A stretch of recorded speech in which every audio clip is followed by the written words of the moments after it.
Ya, selamat malam semuanya, teman-teman. Selamat malam. Selamat malam, Pak Roni Daud, Pak Rensius. Selamat malam, Pak Jarod dan semuanya. God bless. Wah, Wow, ada Pak selamat Victor. malam. Kapten dari Belanda ada. Haleluya. Tangan. Selamat malam Juga buat pesat. Iya. Hans dan teman-teman. Wow. Ini kasih, pesatnya Pak Victor. lengkap nih. Pesatnya lengkap nih, Pak Hans Geni, Pak Wahyudi, Pak Agus, Pak Rensius. Wes, luar biasa nih, Pak. Ya. Ini Pak Victor bisa sampai selesai?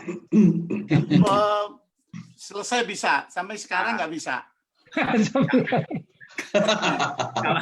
Kalau bisa sampai selesai pimpin perjamuan. Oh, yang itu. Jam berapa ya, Pak ya? Kita selesai jam 9. Oke. Saya 30 menit setelah ini nih harus acara lain. Oke. Baru masuk lagi ya, Pak. Nanti gabung lagi. Oke. Yang gabung lagi. Ya. God Ya. bless. Pak Oke. Roni tambah ganteng ya, luar biasa. Mantap. Pak Victor, itu lihat belakang saya tuh, Pak tuh. Ada Belanda tuh. Iya, itu saya tunggu dikirim ke Belanda, Pak. Lukisan terbaru. Wow, mantap. Apa namanya? Tulip. Oke. Tulip ya. Berarti tidak lama lagi ke Belanda ya, Pak? Ya, mudah-mudahan udah bisa. Iya, jangan tanggalnya diganti-ganti loh, repot aku. Nunggu COVID ini loh. Yang aku punya tiket itu ini nih, apa Amerika ini. Waduh. Iya. Tiketnya sudah ada, nggak jadi berangkat. Iya. Harus berani. Saya bulan Juli berangkat berani loh, Pak. Iya, Yes. Pak Roni udah kebal itu plasmanya udah itu. Alumni. Oke. Sampai nanti ya, Pak. Tuhan berkati ya, Pak. Oke. Oke. God bless. Ya. Ya, teman-teman semuanya, kita akan segera mulai pertemuan kita. Kita sudah lewat, maaf 2 menit, tadi saya terlambat untuk sharing ke Facebook. Ya, tema kita malam hari ini adalah mengenai misi dan pendidikan, atau misi pendidikan, atau pendidikan dalam misi. Pokoknya antara seputar misi dan pendidikan. Dan kita akan mulai dengan memuji Tuhan dan berdoa oleh Pak Roni Daud. Ya, silakan Pak Roni Daud. Ya, terima kasih Pak Hans. Shalom. Mari kita memuji Tuhan sebelum kita memulai semua acara kita pada malam hari ini. When I look into your holiness, when I gaze into your loveliness, when all things that surround become shadows in the light of you.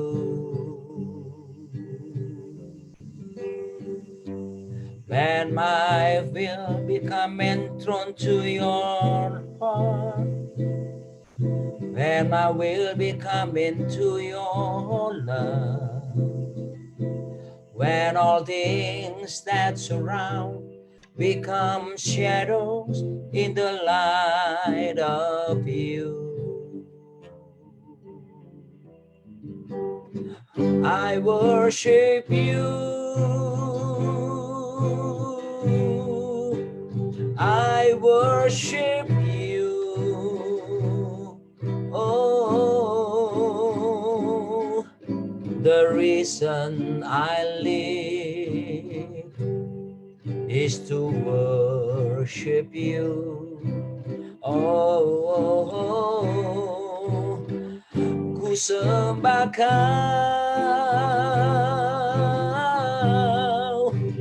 ku sembah kau. Oh, tujuan hidupku untuk menyembahmu. Oh, ku sembah kau, ku sembah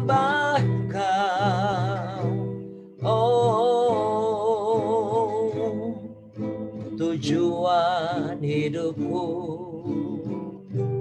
untuk menyembah-Mu.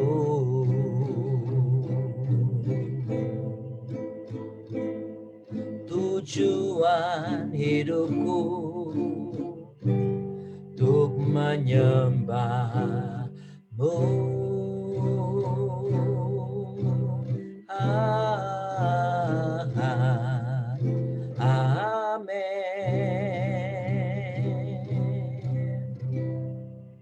Datanglah kerajaan-Mu Tuhan, dan jadilah kehendak-Mu di bumi ini seperti di sorga. Berkati pertemuan kami malam ini, hamba-hamba-Mu yang melayani. Tuhan urapi, Tuhan memberikan hikmat setiap kami yang mendengarkannya. Kami menerima inspirasi, menangkap isi hati-Mu. Dan anugerah-Mu memampukan kami semua menjadi pelaksana kehendak-Mu Tuhan di muka bumi ini. Kami mulai segala sesuatunya dalam satu nama yang berkuasa, Raja di atas segala raja, Tuhan kami Yesus Kristus. Amin, amin. Silakan Pak Jarot. Ya, terima kasih Pak Roni Daud untuk doa, pujian, penyembahan. Dan kita akan mulai talk show kita malam hari ini. Bagi teman-teman yang baru bergabung pertama kali di acara ini, acara talk show Keluarga Indonesia Bahagia. Kita itu rutin setiap hari Senin sejak akhir Maret. Dan selain di Zoom, kita di streaming di Facebook saya, ya biasanya ikut 1.000 lebih. Lalu di YouTube channel Keluarga Indonesia Bahagia. Keluarga Indonesia Bahagia adalah komunitas yang sebenarnya sudah berdiri cukup lama, sekitar 3 tahun yang lalu, dan kita mulai juga dengan talk show waktu itu, offline tentunya di gereja-gereja, membahas tema keluarga. Lalu kita membuat komunitasnya di WA Group, dan sempat talk show di gereja-gerejanya, offline-nya berhenti. Ya, itu ada setahun lebih berhentinya, tapi kita mulai isi dengan menulis buku bersama, beberapa buku telah diterbitkan bersama teman-teman Keluarga Indonesia Bahagia. Lalu COVID datang. Nah, memang COVID datang ini ternyata menormalkan segala sesuatu, termasuk Keluarga Indonesia Bahagia yang sempat nggak normal, karena sudah lama nggak ada acara. Tiba-tiba akhir Maret saya ditelepon sama Pak Roni Daud Simeon. Dan sebelumnya saya sebenarnya sudah punya firasat, ya maka saya WA Pak Roni. Apa Pak Roni sehat-sehat saja? Dia jawab oke, gitu. Lalu hilang jawabannya, kontaknya. Seminggu kemudian saya ditelepon, Pak Jarot, saya keluar dari rumah sakit. Ngapain? 16 hari kena COVID. Di rumah sakit. Ya, aku udah menduga. Ya, kemarin nggak berani cerita, rahasia. Sembuh baru telepon, waduh, langsung saya todong, Pak, kalau gitu kesaksian, Pak. Yang pertama, di acara KIB, jadi sebelum dia kesaksian kemana-mana, Pak Roni Daud kesaksian di talk show seperti ini, dan itulah sesi yang pertama. Dan itu di YouTube-nya meledak, langsung viewernya 30.000. Dan sejak itu, setiap hari Senin, kita rutin mengadakan talk show. Ada kira-kira hampir 2 bulan kita berbicara mengenai COVID. Tapi memasuki bulan ketiga, jadi Maret, April, Mei, mulai bulan Juni kita kembali membahas tema-tema mengenai keluarga atau yang terkait. Nah, malam hari ini kita membahas pendidikan, karena bagaimanapun juga pendidikan terkait dengan keluarga. Nah, mungkin malam hari ini kita akan lebih banyak berbicara mengenai pendidikan daripada keluarganya.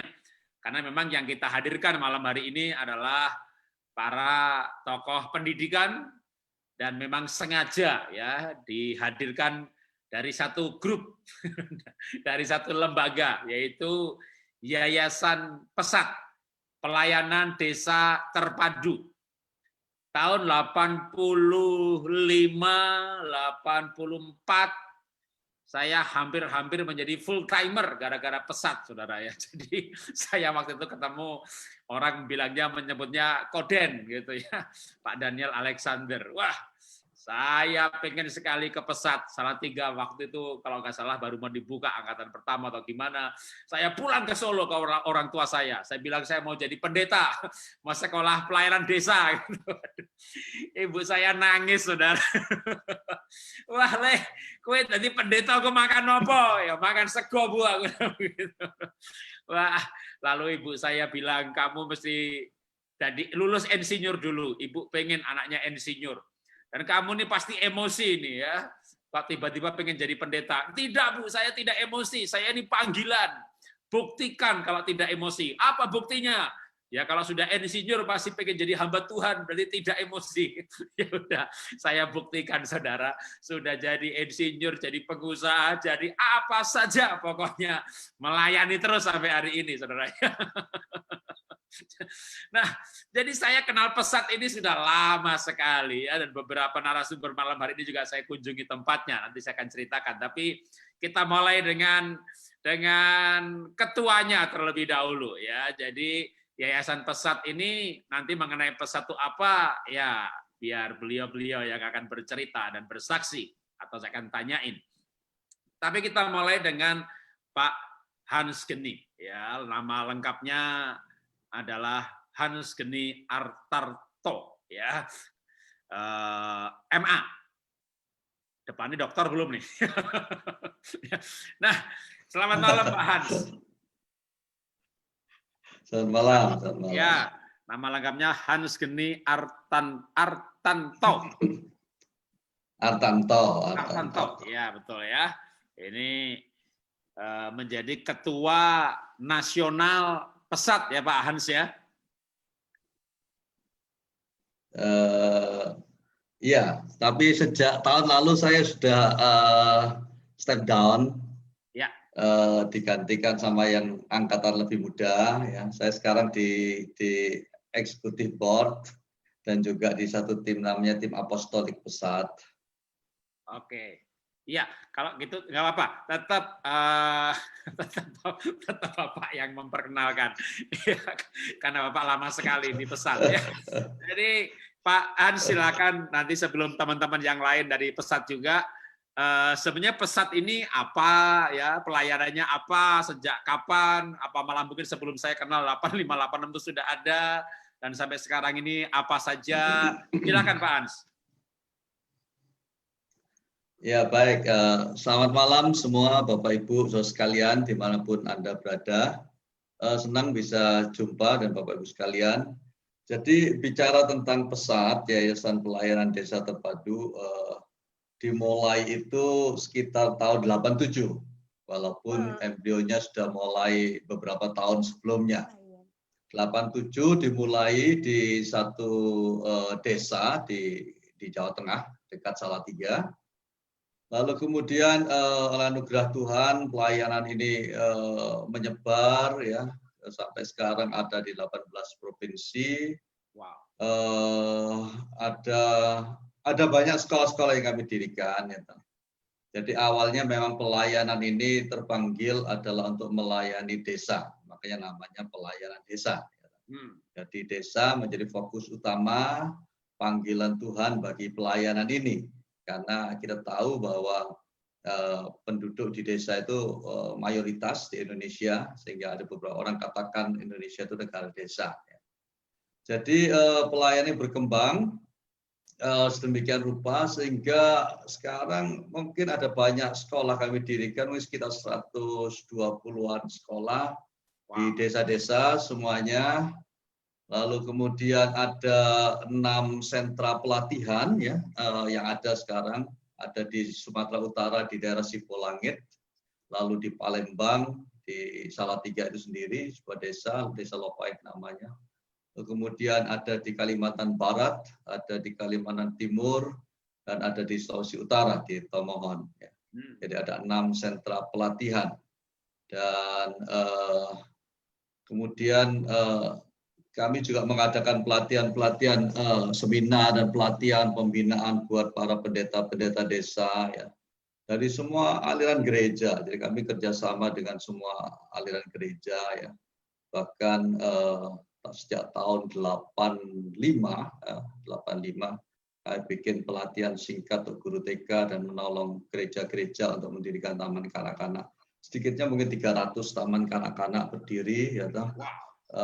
Dan ribuan ya hamba Tuhan kita tolong seminar, baik itu di skala provinsi ataupun seminar-seminar yang lokal langsung ke desa-desa itu sendiri. Bahkan sejak tahun mungkin sejak saya sudah 87 sama-sama. Wah, sejak berdiri dong ya. Sejak berdiri secara resmi ya. Iya, jadi saya jadi murid pertama di situ. Berarti kalau saya dulu masuk ketemu ini. Sinaga. Kalau dulu saya jadi direkrut sama Koden angkatan pertama 87 ketemu ini. Iya. Jadi itu angkatan 45 itu masuk ke desa masih nggak ada apa-apa sekarang sama sekali. Berarti Pak Han sejak 87 secara resmi pesat berdiri, walaupun kegiatannya sudah ada 85, 86 sudah mulai ada malah kegiatan sebelum lembaganya secara resmi berdiri ya Pak Hans ya? Ya, waktu itu ada keliling, ada namanya lokasi batu desa, lokakarya dan konsultasi buat hamba Tuhan desa di berbagai daerah ya waktu itu. Ya, kalau saya lihat selain beberapa teman-teman lain yang di pesat ini ya, kan juga termasuk Pak Hans, termasuk yang lain-lain juga, ini kan sangat awet ini ya, sangat setia dari 87 sampai sekarang gitu ya. Kalau saya ini melayani udah gonta-ganti Pak, pindah gereja, pindah yayasan, kerja juga pindah perusahaan, bikin sendiri, keluar gitu ya. Ini Bapak ini setia banget, ini nggak laku di tempat lain atau gimana ini? Ya, ini sebuah konsistensi yang luar biasa, Pak. Jadi menurut saya selain konsistensi dari pesatnya sendiri yang fokus pada desa, juga konsistensi orang-orang di dalamnya. Jadi saya percaya kalau cuma satu orang konsisten gitu ya sendirian gak ada temennya kali nggak laku gitu. Ini orang-orang lain juga diajak lalu semuanya bareng-bareng awet gitu ya, konsisten di pelayanan itu. Nah, mungkin boleh dijelaskan secara singkat sebenarnya yang membuat konsisten ini pastikan tujuan ya. Jadi kalau buku yang cukup laris belakangan ini kan purpose driven life itu. Hidup yang digerakkan oleh tujuan. Jadi boleh berbagi Pak, visi pesat itu sebenarnya apa Pak? Kalau misalnya mau disingkat di utamanya, visi utama pesat. Ya, visi pesat ada berkembang ya, walaupun fokusnya tetap adalah desa ya. Jadi awal pesat itu terpanggil untuk membangun manusia Indonesia seutuhnya di pedesaan. Lewat perjalanan waktu kemudian Tuhan menolong kami untuk mempertajam fokus itu. Sekarang kita berupaya untuk memuridkan anak desa seutuhnya untuk mencapai puncak potensinya. Jadi dari desa yang begitu luas, kita fokus sekarang memikirkan anak-anaknya, karena kita lihat ini anak adalah generasi penerus bangsa dan generasi penerus gereja. Jadi kalau mereka dimuridkan seutuhnya, ya, sampai mereka mencapai puncak potensinya, maka kita akan menyumbangkan satu generasi yang akan jadi berkat buat bangsa ini. Wow, iya mantap. Nah, dalam rangka memuridkan generasi tadi dengan 6 sentral pelatihan, lalu beberapa belas cabang provinsi, 18 ya tadi, dengan ratusan sekolahnya, saya melihat kecuali Nabire dan Wamena yang ada SD SMP, mayoritas adalah PAUD, ya, pendidikan anak usia dini. Ini menurut saya orang luar nih yang saya dengar, yang saya lihat gitu ya, itu jumlah PAUD yang didirikan banyak sekali dibanding dengan SD SMP atau sekolah berasrama Wamena dan Nabire. Selebihnya PAUD di mana-mana, bahkan sekolahnya pun di Lopait juga ada sekolah untuk menjadi guru PAUD. Pelatihan guru PAUD yang akhirnya walaupun tidak mendirikan TK-nya pesat, mendirikan TK gereja, TK aneka macam PAUD yang lain, tapi dilatihnya di pesat. Jadi menginisiasi berdirinya begitu banyak PAUD. Nah, boleh diceritakan Pak, kenapa pendidikan usia dini? Kenapa nggak SD? Kenapa nggak SMP? Gitu. Iya, mungkin harus mulai di sekitar 87 akhir. Waktu itu saya sedang melayani di lereng Gunung Merbabu. Lalu hari itu saya melihat sebuah taman kanak-kanak. Taman kanak-kanak di desa itu, dusun, mungkin sebuah dusun di sana. Ya, itu pakai gedung SD. Dan kemudian bangkunya ya bangku yang coklat itu ya, lalu kaki anaknya tuh gantung-gantung begitu ya, gurunya juga enggak pernah dilatih, lalu lulusan SMP. Waktu saya lihat situasi itu, lalu saya dalam perjalanan kembali lewat di tengah hutan itu, saya menangis, saya berkata, saya berdoa pada Tuhan, ini tidak adil. Sampai kapanpun kalau pendidikan di desa modelnya seperti ini, sampai kapan desa bisa mengejar ketertinggalan itu. Lalu saat itu saya berdoa kepada Tuhan, Tuhan kalau Engkau beri kesempatan, saya mau melatih guru-guru dan kemudian mendirikan TK-TK yang di desa-desa, tetapi TK yang kualitasnya baik, gitu, yang tidak kalah dengan perkotaan. Dan luar biasa, 2 minggu setelah itu, jadi waktu itu kita belum ada program untuk PAUD, untuk TK. 2 minggu setelah itu seorang pendeta dari daerah Sumowono datang menemui saya dan berkata, Mas Hans, katanya, bisa nggak bikin TK di desa saya, katanya. Banyak anak-anak, katanya.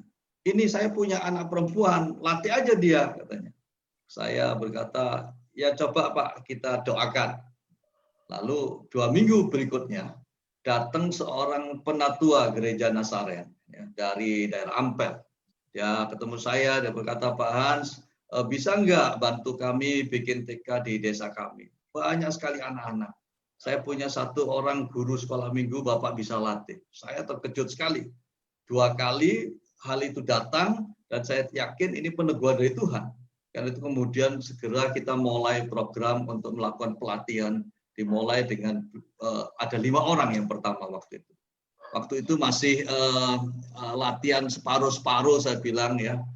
Saya titipkan di Solo 1 bulan tentang TK, saya titipkan di Jakarta pelayanan anak di domba kecil. Tetapi saya evaluasi hasilnya tidak maksimal. Jadi setelah berunding dengan Pak Bambang Budianto waktu itu sebagai pemimpin di pusat waktu itu, kita putuskan bahwa mesti segera bikin sebuah pelatihan. Dan kebetulan, bukan kebetulan sebenarnya, calon istri saya itu adalah kepala TK di Kalam Kudus di Green Garden. Jadi kemudian karena itu, kemudian ya kami harus segera menikah, kemudian program ini mulai dijalankan, ya, dijalankan. Dan tentu bertanya, kenapa harus dilakukan ini? Ya, alasannya apa? Di samping saya melihat bahwa ada panggilan Tuhan yang luar biasa, tuntunan Tuhan yang luar biasa. Yang kedua, saya melihat bahwa PAUD pendidikan anak usia dini, semua orang menyadari bahwa usia ini adalah usia golden period, ya, usia yang sangat-sangat penting, di mana masa pembentukan karakter dimulai pada masa ini. Jadi kalau kita sungguh-sungguh mendidik anak sedemikian rupa ya pada masa ini, maka kita bisa membentuk karakter anak itu dengan sangat baik. Dan juga yang penting bahwa pendidikan anak usia dini ini adalah dasar bagi pendidikan selanjutnya.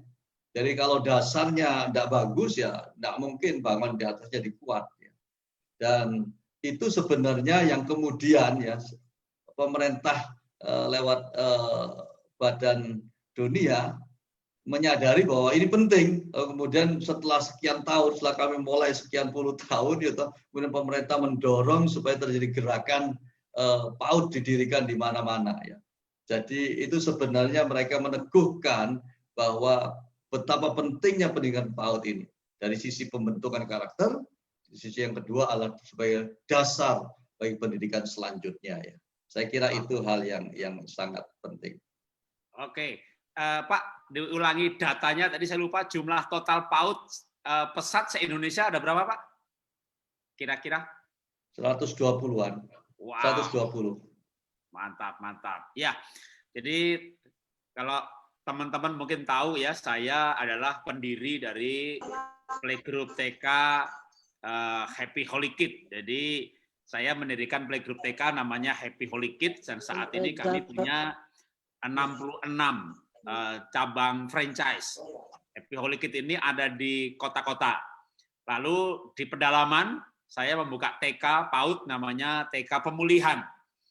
Jadi ada 30-an tapi sekitar 10-an dimandirikan sehingga yang kami masih kelola dan subsidi 20-an.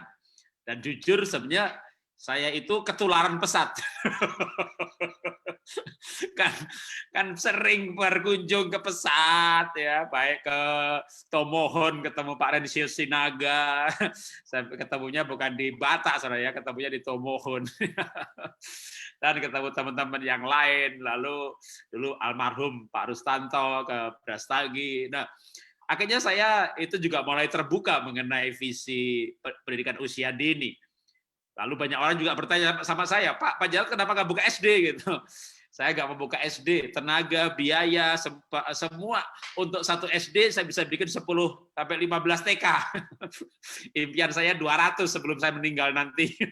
Sekarang baru 66 Happy Holy Kid dan 20 pemulihan. Jadi baru separuh dari impian, tapi nggak apa-apa ya. Umur saya kan juga baru 57, nanti meninggalnya di usia 120. Kalau belum 200 TK nggak akan mati-mati, Pak. Jadi nanti yang ke 199 bukanya pelan-pelan, Pak. Ya itu saya ketularan nama pesat ini. Jadi kalau orang bilang Pak Jarod ini pakar pendidikan anak usia dini, oh ini ada mbah-mbahnya di sini yang nularin saya ya. Oke, sekarang saya pindah ke yang lain ya. Mungkin saya mulai dengan Pak Wahyudi. Selamat malam Pak Wahyudi, bisa dinyalakan suaranya. Selamat malam Pak. Ya, Pak Wahyudi, habis itu nanti ada Pak Agus, ada Pak Rensius. Mulai dengan Pak Wahyudi, boleh diperkenalkan Pak di pesat pelayanannya sejak kapan dan bagian apa? Perkenalannya dulu. Ya, silakan Pak.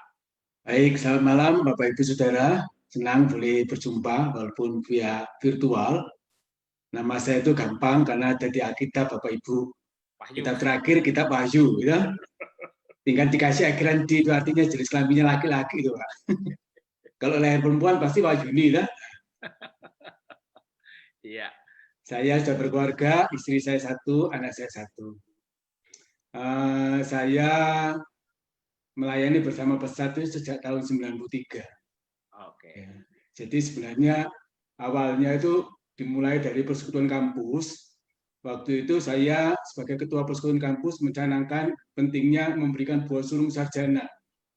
Nah, jadi setelah selesai jangan mikir cari duit dulu, tapi memberi buah sulung sarjana. Kenapa? Karena dulu saya berkata begini, kita ini bisa jadi sarjana karena ada banyak pribadi yang berkontribusi. Ya orang tua, ya pendeta, ya teman mungkin ya. Tapi ada pribadi yang paling berkontribusi, yaitu Tuhan. Mari kita berterima kasih melalui memberikan hidup kita kepada Tuhan, di ladang Tuhan 2-3 tahun gitu ya. Dulu saya ngomongnya 2 tahun sih. Nah, biasanya kalau orang khotbah itu kan yang ditunggu sama yang pendengar. Nah, jadi setelah saya lulus, nah saya dulu sebelum dengan pesat saya sudah biasa masuk ke desa. Setiap kali libur semester saya ngajak teman-teman persekutuan kampus pergi ke desa dulu. Kami pergi ke Tengger, Pak. Jadi ke Bromo, ke kaki Gunung Semeru, pelayan di sana tiap kali liburan semester itu. Nah setelah selesai, kemudian orang ingin lihat ini Wahyudi ini nyuruh-nyuruh orang buah sulung, dia lulus kira-kira kasih buah sulung nggak? Nah waktu itu saya ketemu dengan pesat. Ya. Jadi sebelumnya belum ketemu, ya. Saya lihat visinya pesat di desa dan sebagainya. Bukan kebetulan pesat punya program, namanya Sarjana Pembaru Desa SPD. Pas ini ya. Nah waktu itu saya berkata ketemu Pak Bambang, saya akan masuk Pak, coba saya telat ya, seminggu baru datang ya. oh diizinkan. Nah, 93 saya masuk program SPD, saya berpikir nanti setelah 2-3 tahun kemudian menekuni dunia pendidikan, kebetulan, bukan kebetulan ya, saya latar belakang dari IKIP, ya kan? Nah, jadi setelah itu akan terjun di dunia pendidikan sebagaimana teman-temannya lain. Ya. Tapi tadi Pak Jarod bilang bablasan ya. Antol. Ya, saya dipersiapkan di Pesat 4 bulan, kemudian 93 akhir ya saya pelayanan di Wamena di Papua. Ya, waktu itu masih Irian Jaya. 3,5 tahun saya di sana, pindah-pindah nih Pak Jarod, Ya. balik ke Salatiga ya, Salatiga ke Bandung, balik Salatiga, dan terakhir cukup lama saya hampir 16 tahun saya di Kalimantan Timur di Samarinda. Sekarang balik lagi Salatiga. Nah, seperti Pak Hans bilang, Pesat sekarang 30 tahun ke depan dipimpin oleh anak-anak muda. Kami jadi tanda kutip orang tua yang mendampingi di dalam tim apostolik ya, yang mendampingi teman-teman anak-anak muda yang memimpin Pesat 30 tahun akan datang. Kira-kira begitu Pak Jarod. Pak Mahyudi bisa kesaksian dari seluruh pelayanan selama di Pesat yang satu saja yang paling terkesan Pak, yang mau dibagikan ke yang lain. Ya, kalau langsung ke dunia pendidikan, saya memulainya di Papua. Itu paling berkesan. Karena waktu saya datang ke sana, kita nggak punya tempat, kami tinggal di panti asuhan, itu pun juga di atap karena nggak ada tempat, ya untuk berdiri aja nggak bisa, ya pelayanan di dunia pendidikan, ya merintis di sana dari sekolah yang mau tutup sampai menjadi sekolah yang baik, bahkan jadi rebutan, ya. Tapi bukan itu saja, yang paling berkesan adalah tak kala kita tidak hanya membawa anak-anak menjadi anak-anak yang baik karakternya, ya tidak hanya membawa anak-anak itu berprestasi, tapi yang paling berkesan tak kala saya boleh memberitakan Injil kepada anak-anak, bahkan melatih siap mereka semua, ya, memperlengkapi mereka untuk belum menjadi berkat. Dan waktu itu mungkin saya nggak terlalu mulu-mulu melihat jauh. Nah, terakhir 3-4-5 tahun terakhir saya dengan dunia medsos, nah, ada anak-anak yang dulu kami muridkan itu nulis di Facebook, nulis di WA, Pak Wahyudi terima kasih untuk benih yang Pak Wahyudi tabur sampai hari ini saya tidak lupa, ya kami sangat diberkati lah. Ya, itu sesuatu yang menyenangkan.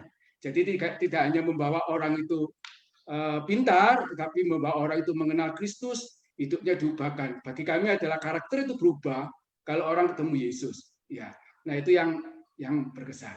Makasih Pak Jarod. Wow, ya luar biasa ya, karena terkesannya bukan hanya ya memang macam-macam ya, tapi membuat para murid, karena begitu brosurnya saya sebarkan juga ada yang beberapa komen, wah ini dosen-dosen saya ini. Ya, jadi rupanya murid-murid para bapak ini ya. Ya, saya sekarang lemparkan ke Pak Rensius ataupun ke Pak Agus ya. Mana yang mau menjawab duluan nanti silakan di-unmute, tapi saya berharap antara Pak Rensius atau Pak Agus. Nanti boleh mana yang menjawab. Nah, berbicara pendidikan tentu yang paling utama kalau berbicara pendidikan Kristen maka adalah membentuk karakter. Ya, pendidikan karakter. Kalau sekolah umum ya tentunya macam-macam ya. Tapi kalau Kristen apalagi Pesat sama dengan saya nih ya, Happy Holy Kid, kita fokus pada anak usia dini. Di mana anak usia dini kan matematika, kalkulus, aljabar bisa belakangan dah gitu ya. Yang paling utama adalah karakter. Nah, tapi sebenarnya kalau Alkitab itu kan amanah pendidikan itu kepada keluarga. Jadi sekolah ini kan sebenarnya perpanjangan tangan dari orang tua. Tapi repotnya banyak orang tua ya seperti menyerahkan total. Udah pokoknya kalau udah ngirim anaknya ke sekolah ya berarti sudah mendidik anak. Sehingga kalau anaknya nakal, ini sekolah ngajari opo, wah sekolah ngajari opo ya, ngajari matematika, kimia, biologi. Wah anak kok tawuran, ini sekolah ngajari opo ya, kimia. Yang harusnya ngajari supaya nggak tawuran, supaya sopan, etika itu ayah dan ibunya, orang tua gitu ya. Nah kita ngerti begini bukan berarti melemparkan tanggung jawab. Tapi begitu banyaknya orang tua yang memang berharap sekolah, apalagi labelnya Kristen. Apalagi di brosurnya ada kata-kata Yesus atau Kristus, hidup baru, manusia seutuhnya. Ini orang tua makin mantep saja nih. Wah, tak cemplungin yang kono, saya masukkan sekolah situ, beres anakku ajaib, wisuda, lulus, pokoknya lulus TK, jadi anak baik-baik gitu ya. Nah, ini menurut saya ini ya pertama masalah karena orang tua nggak sadar tanggung jawabnya. Tapi di sisi yang lain, sebagai para guru, para penyelenggara sekolah, saya tidak menganggap masalah. Ini tantangan, ini peluang, ini kesempatan. Kesempatan untuk saya bermisi dan mempengaruhi anak-anak sesuai harapan orang tua. Nah, sekarang Pak Agus atau Pak Rensius. Melihat harapan orang tua yang begitu besar kepada sekolah, ya, sebenarnya seberapa efektif sih guru itu bisa merubah karakter anak? Boleh menjawab dengan konsep, boleh menjawab dengan cerita, boleh menjawab dengan kesaksian, tapi untuk menjawab harapan para orang tua bahwa sekolah ini akan merubah anak-anak saya, apalagi ini pesat ini ya, sekolah Kristen, atau saya juga nih, Happy Holy Kid. Kami bikin motonya terlalu berani lagi, membangun karakter Kristus sejak usia dini. Waduh, slogannya wani, berani ini. Ya, silakan Pak Rensius atau Pak Agus. Ya, Pak, siapa mau jawab duluan? Boleh sweet. Ya, saya Pak akan Agus. Oke, silakan Pak Agus. jawab. Jadi, Ya. saya pikir kalau kita baca Alkitab dan pesan amanat agung, itu berbicara tentang pendidikan. Karena jadikan semua murid, semua umur, semua golongan, semua agama, semua suku, itu menjadi murid. Jadi, dan saya melihat efektif sekali lewat pendidikan ini, karena kalau gereja melakukan pemuritan kepada anak 1 minggu cuma 1 jam. Lewat sekolah, kalau 1 hari 2 jam, kali 6, 12 jam paling tidak. Jadi peluangnya cukup besar. Kalau gurunya memahami bahwa dia adalah juga pelayan, maka dia punya konsep keberhasilan pendidikan akan kerjasama dengan orang tua. Maka guru juga akan memuridkan orang tua, dan ada kerjasama dengan orang tua, maka konsep tujuan daripada pendidikan akan semakin berhasil. Itu yang dilakukan. Dan saya melihat amanat agung dikerjakan lewat pendidikan ini. Karena lewat pendidikan semua bisa dilakukan. Semua umur itu bisa menjangkau orang tuanya, bisa menjangkau lingkungannya. Jadi semua agama bisa masuk di sekolah untuk dimuridkan. Dari tidak mengenal menjadi mengenal, sesudah mengenal dibawa kepada pertumbuhan di dalam Tuhan. Jadi ini sebuah wadah yang sangat efektif untuk mengerjakan amanat agung. Nah, konsep karakter yang diharapkan akan terjadi karena guru nggak akan pernah berhasil melakukan pendidikannya kalau dia tidak memuridkan orang tuanya. Maka setiap guru akan kunjungan ke orang tua murid, memuridkan orang tuanya supaya apa yang dia katakan oleh gurunya dan orang tuanya itu akan nyambung. Sehingga konsep pendidikannya akan lebih mengena. Karena guru bukan sekedar guru. Karena tanda petik dia adalah hamba Tuhan yang akan melayani secara utuh tubuh, roh, dan jiwa daripada orang tua. Jadi konsep pendidikan ini sangat efektif kalau tidak berhenti di tanda petik sekolah saja. Tapi kalau ini bagian daripada membentuk karakter daripada anak-anak, maka inilah tempatnya. Karena ini akan sangat-sangat efektif dilakukan. Itu menurut saya. Iya, saya garis bawahi bahwa guru adalah hamba Tuhan. Wah, itu saya suka itu ya, bahwa guru adalah hamba Tuhan. Sehingga kalau hanya guru saja ya selesai ngajar, selesai dapat gaji akhir bulan ya, bikin ngajar, periksa PR dan seterusnya. Tapi kalau hamba Tuhan, dia kunjungan, dia konseling, dia pastoral. Dari Pak Rensius, silakan Pak Rensius kalau mau menambahkan. Ya, terima kasih Pak Jarod. Ya. Senang sekali bisa ketemu lagi. walaupun lewat apa namanya, bukan tatap muka tapi tatap laptop ini. Ya, ya. Iya, Pak Rensius ada di Tomohon ya Pak ya? saya kan sudah sama dengan Pak Jarod, pindah-pindah Pak. Sekarang gimana terakhir, posisi terakhir saat ini? Posisi terakhir di Lopai, di Salatiga. Ini sudah kumpul semua di markas ini jadi semua ya? Iya. Senior-senior sudah kumpul di markas. Waduh, iya, jadi begitu. Mohon ya. Iya. Ya, silakan Pak Rensius. Iya, jadi mungkin saya perlu juga sampaikan bahwa guru-guru yang kita kirim juga mendidik di PAUD itu, ketika mereka belajar di sentra-sentra itu kan dasar yang paling tidak bisa diabaikan di dalam pendidikan mereka adalah pendidikan karakter. Nah, dengan demikian ketika mereka juga dididik dengan pembentukan karakter, mereka juga bisa menerapkannya itu nanti di dalam sekolah di mana mereka mengajar. Nah, mungkin saya perlu kesaksian aja. Tadi Pak Jarod bilang bahwa kecuali Wamena dan Nabire tidak ada SD. Kita ada SD Pak di pedalaman sana di hutan. Jadi dan ini SD-nya juga memang cukup unik karena anak-anaknya mulai PAUD sama anak-anak SD-nya itu tinggal satu atap dengan guru-gurunya. Jadi tinggal di asrama. Di suku Wana sama suku Lauje, Pak. Di suku Wana, wow, luar biasa. Iya, jadi di sana memang kalau kita lihat bahwa orang tua mereka kan memang tidak punya pendidikan sama sekali karena memang tidak pernah ada yang membuka sekolah di sana. Nah, dengan adanya kita di sana, jadi anak-anak mereka ini memang sepenuhnya memang diberikan ke kita dalam pendidikannya, mulai dari pendidikan intelektualnya, karakternya, pendidikan rohaninya diberikan sepenuhnya sama orang tua.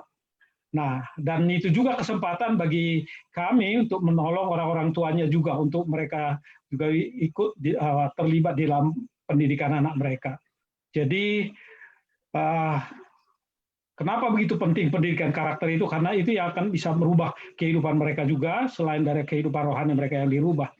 Dan itu sudah kelihatan dan sudah dari anak-anak yang sudah kami didik yang notabene mereka ada di pedalaman yang dulunya tidak pernah mengerti huruf atau angka sekalipun, tetapi sekarang mereka sudah mendapatkan pendidikan yang baik, bahkan sudah ada yang melanjut sampai ke S1 dan berharap ke depan ada lebih banyak lagi anak-anak yang bisa dipersiapkan, diperlengkapi dari pedalaman sana untuk mereka bisa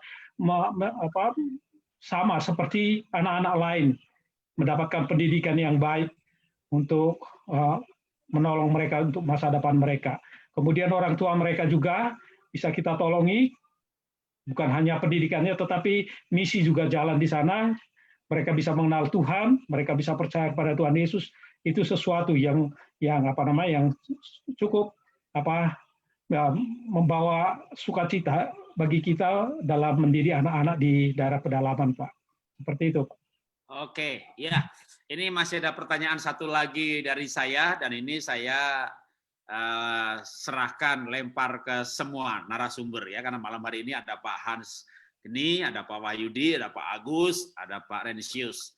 Setelah itu kalau teman-teman yang lain ya yang ikut di Zoom mau bertanya seputar pendidikan, bisa pendidikan karakter, pendidikan keluarga, pendidikan anak usia dini, esensi pendidikan dan sebagainya, ya silakan ditulis, mungkin lebih enak ditulis di chat, nanti saya akan bacakan untuk kepada para narasumber ya. Nah, ini pertanyaan masih dari saya.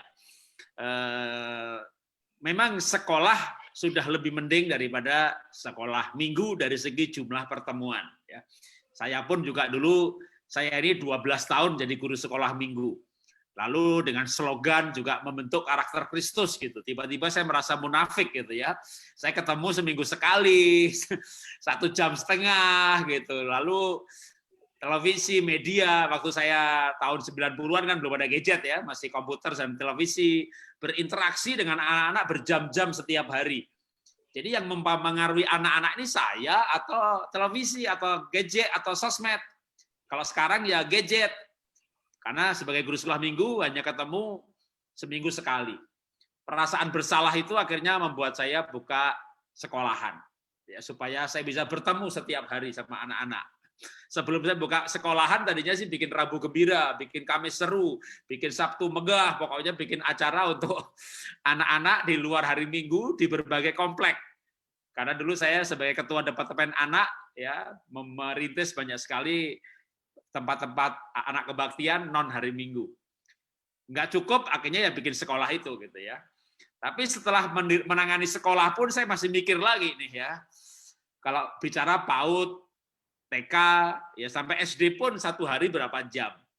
Sementara anak-anak ini berinteraksi dengan sosmed, gadget dalam jumlah yang lebih lama. Dan kalau toh jumlahnya lama di sekolah, kalau SD ya, kalau TK pasti lama dengan gadgetnya.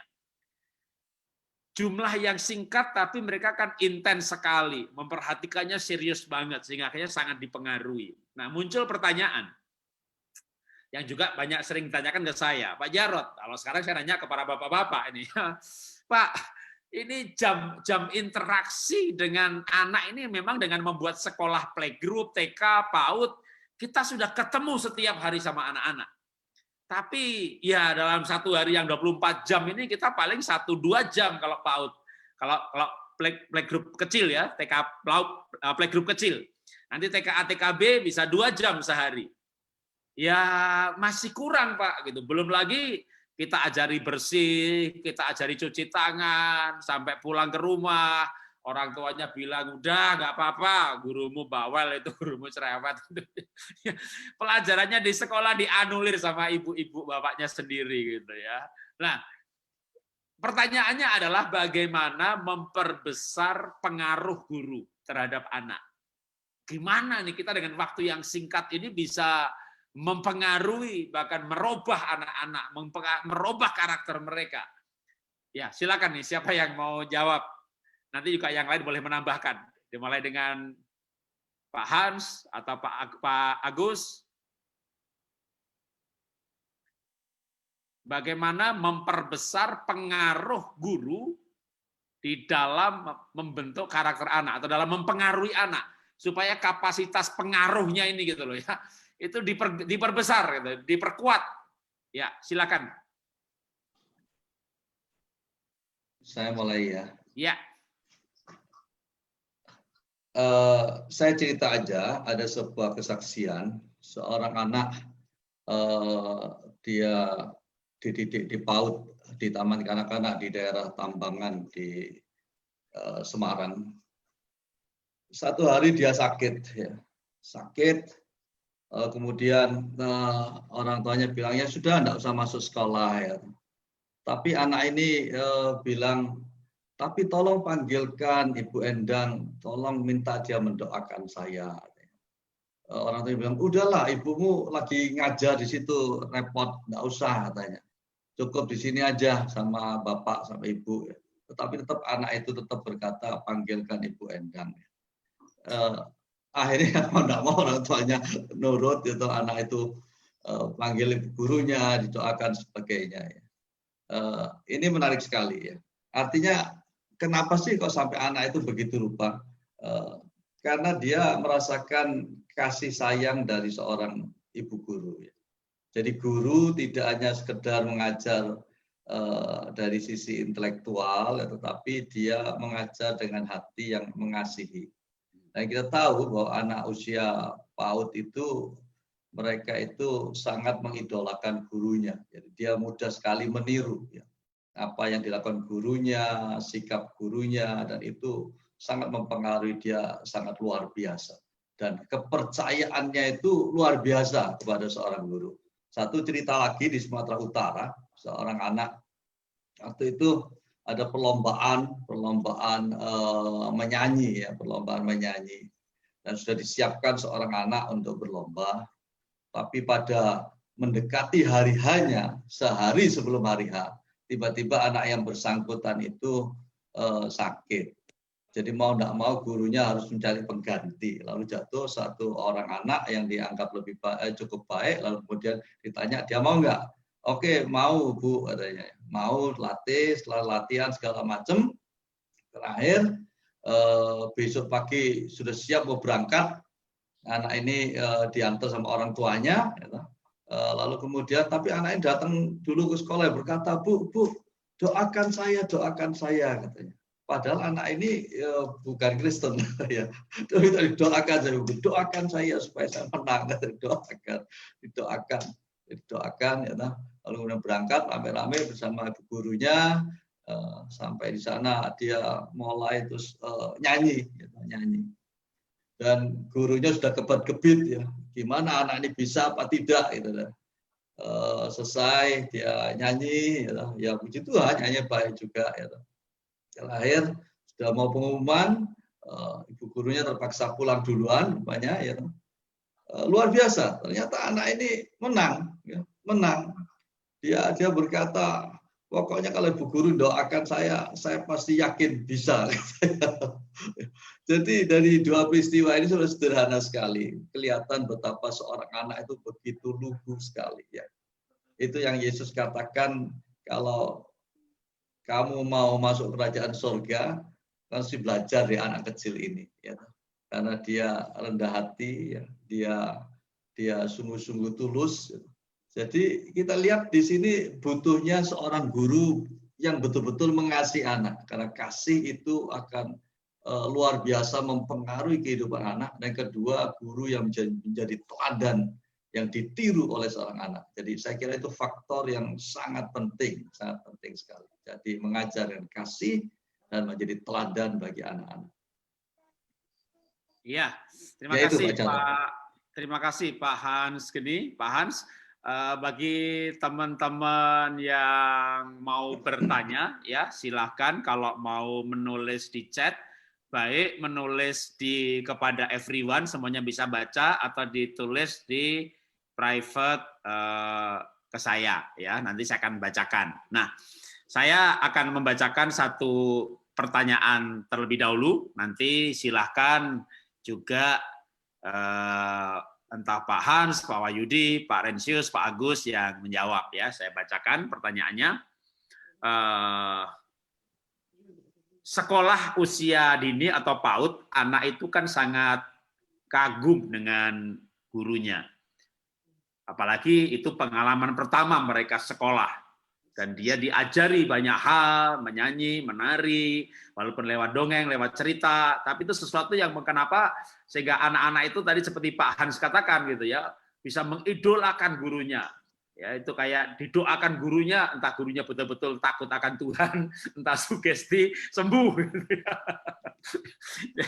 Syukur betul-betul hamba Tuhan ya, karena memang dipersiapkan sebagai hamba Tuhan. Jadi itu apa namanya, anak sangat meniru gurunya. Nah, pertanyaannya begini. Tapi ada nih ya kasus di mana anak ini kayak trauma sekolah, nggak mau sekolah. Diajak sekolah nangis gitu ya. Atau ada yang mau tapi ya di sekolah seperti berulah gitu. Nah, selidik punya selidik ternyata dia nggak suka sama gurunya gitu. Nah, kalau udah nggak suka sama gurunya ini juga kadang terjadi di kasus anak SD ya. Jadi saya yakin nggak apa-apa juga dijawab oleh para bapak-bapak yang berkecimpung di pesat gitu ya.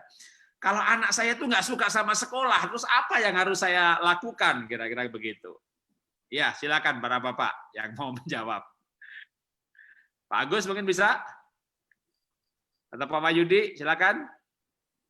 Ya, ada cerita waktu kami bikin training di Palembang, itu ada satu guru tiba-tiba telepon saya, Pak, puji Tuhan Pak, kenapa?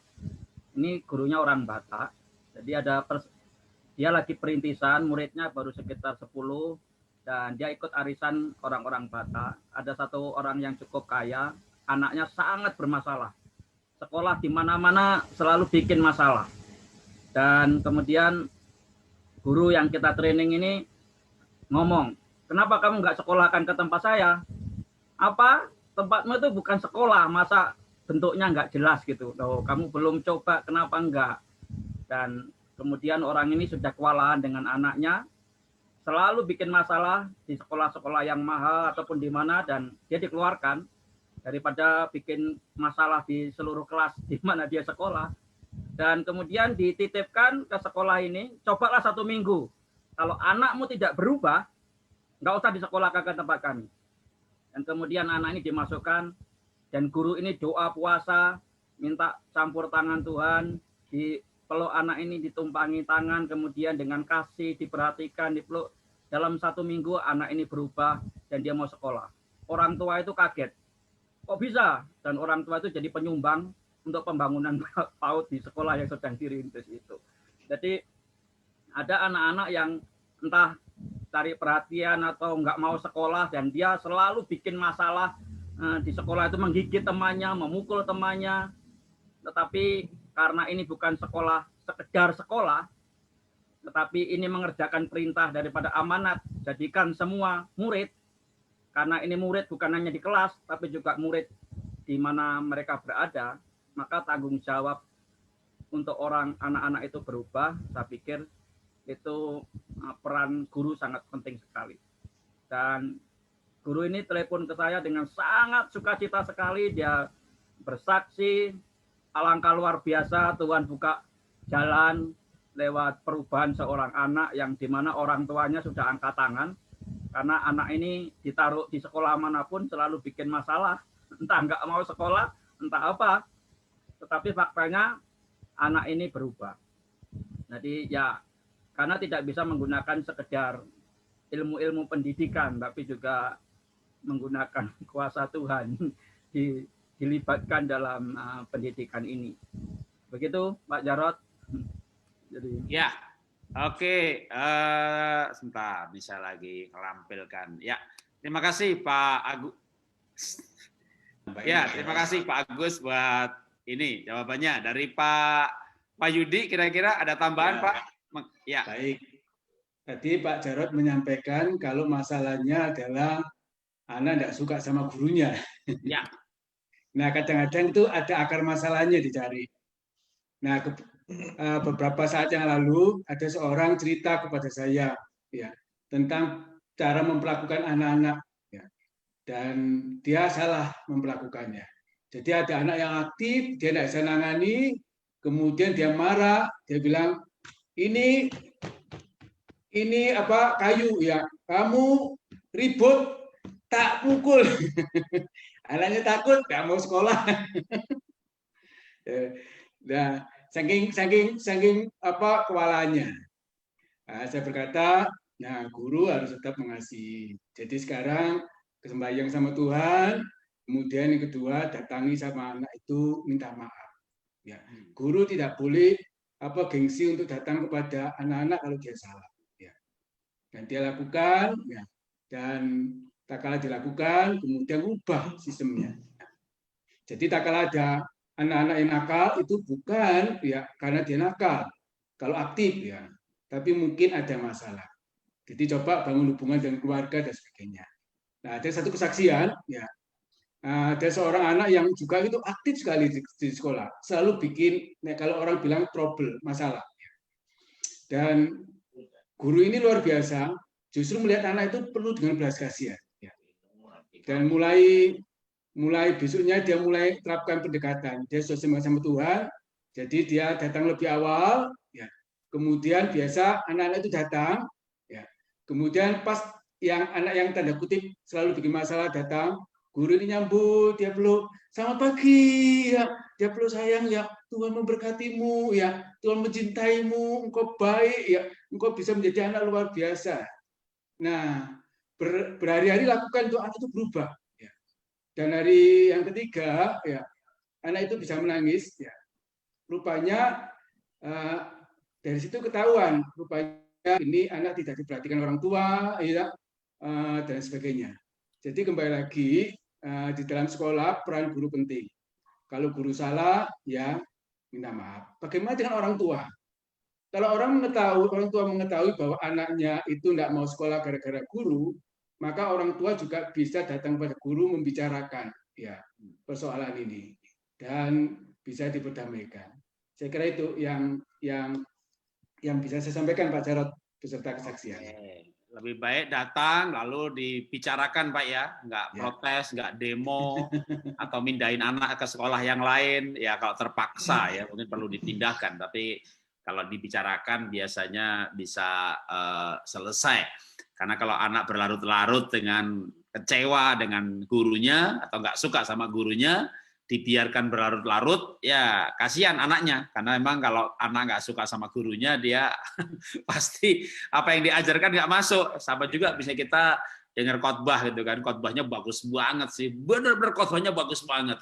Tapi kita tahu nih dulu orang ini korupsi atau selingkuh, nggak tahu udah bertobat apa belum. Ada kisah minornya gitu, kita udah nggak suka gitu. Sebagus apapun pelajaran itu, ya itu kita bantah dalam hati kita. Jadi anak pun juga demikian, sehingga harus dituntaskan. Nah, ini ada pertanyaan yang saya terima juga mengenai pendidikan. Sekolah Kristen, pendidikan Kristen, maka esensinya adalah mengenalkan anak kepada Kristus supaya ya menjadi karakter Kristus. Kan sekolah ya dulu orang-orang disebut Kristen di Antioquia karena mereka dimuridkan sampai menjadi seperti Kristus lalu disebut Kristen. Sehingga sebenarnya sekolah yang berlabel Kristen mestinya membuat anak para murid lahir baru sebagai kegiatan yang harus gitu ya, wajib hukumnya. Maka tadi saya senang banget dengan pernyataan sebelumnya bahwa guru itu dipersiapkan sebagai hamba Tuhan. Itu menurut saya sebagai kata kunci ini ya. Guru dipersiapkan sebagai hamba Tuhan untuk memenuhi tujuan dari esensi pendidikan Kristen, yaitu membuat anak mengenal Kristus. Tapi sering sekolah ya bagaimanapun juga lama-lama menjadi sekolah. Menjadi sekolah beneran gitu ya, bukan menjadi lembaga misi gitu maksud saya gitu. Sedangkan sekolah Kristen ini kan sebenarnya sekolah ini lembaga misi gitu ya untuk membawa anaknya Kristen. Lah gimana nih sekolah ini? Gurunya aja malah kadang ada yang tidak Kristen gitu ya. Gurunya nggak lahir baru. Bahkan ada yang tidak Kristen gitu ya karena memang tuntutan dari sisi akademik, mungkin kita nggak bicara PAUD tentunya ya. Kalau PAUD mudah karena tuntutan akademik seorang guru PAUD termasuk mudah, walaupun makin lama makin ditingkatkan sekarang sama pemerintah. Harus S1 yang berhubungan dengan pendidikan, entah S1 psikologi, SPD, gitu ya. Dulu SMA pun boleh, sekarang nggak bisa ikut sertifikasi kalau nggak S1. Nah, ini secara akademis ditingkatkan. Yang saya khawatirkan, bukan saya khawatirkan ya, kalau saya dari sisi hamba Tuhan kan, yang perlu kita tingkatkan kan harusnya ya biarlah itu oleh pemerintah ditingkatkan, karena memang itulah peran pemerintah. Tapi jangan sampai menyeret sekolah Kristen menjadi tidak Kristen lagi. Sekolah Kristen nggak Kristen lagi. Nah, kalau kiat-kiat dari para bapak ini kan sebenarnya kan di markasnya Pesat ini ya. Gimana Pak caranya supaya para guru-guru di lapangan ini tetap pada misi Kristennya ini gitu loh ya, misi pendidikan Kristen ini supaya ya kalau dibagikan kan siapapun yang mendengar ikut Zoom-nya atau rekamannya gitu, wah ini boleh ini itu strategi kita membawa guru-guru tetap pada track-nya untuk bermisi lewat sekolah. Ya, silakan Pak. Kalau di Pesat itu kan semua guru sejak awal sebelum diterjunkan diperlengkapi Pak, dilatih. Ya. Pertama kali masuk itu dasar kekristenan itu dibangun dulu di dalam guru. Karena dalam dunia pendidikan faktor paling utama itu adalah guru. Jadi itu selesai, kemudian ada pembentukan karakter, ya pembentukan misinya, itu sejarah. Kemudian penekanannya kembali lagi, bagaimana supaya guru itu tetap konsisten dengan karakter Kristusnya. Nah, hubungan pribadi dengan Tuhan itu yang mesti terus dibangun. Dan kita punya para pemimpin yang menolong setiap mereka semua, bagaimana terus-menerus secara kontinu membangun hubungan pribadi dengan Tuhan. Ya. Sambil juga ada pembinaan, pelatihan, memperlengkapi mereka, Pak, secara berkala, menolong mereka untuk bisa bertumbuh, ya, dan tetap di dalam misi yang semula. memang kembali lagi kalau di sekolah itu kebijakan pemimpin itu penting. Ya. Apakah pemimpin masih fokus kepada Kristus atau tidak itu menentukan bawahnya. Nah seringkali oleh karena faktor yang lain-lain, tadi yang Pak Jarod sampaikan, jadi gurunya ada yang nggak Kristus dan sebagainya itu memenuhi. Ingat bahwa karakter Kristus, kalau mau ingin anak-anak punya karakter Kristus, maka dia harus berjumpa dengan Kristus. Ya. Mau tidak mau gurunya juga harus berjumpa dengan Kristus. Mau tidak mau guru harus bisa memperkenalkan Kristus, punya keterampilan bagaimana membawa anak kepada Kristus. Nah itu penting. Kemudian yang juga ingin sampaikan bahwa selain hal itu, ya kembali lagi kebijakan pemimpin penting. Ya. Apakah pemimpin masih yang Pak Topo tadi menyampaikan, ya masih fokus nggak pada the Great Commission? Ya. Nah, kalau the Great Commission C-nya itu hilang, commission-nya hilang, jadi the Great Commission. Gitu.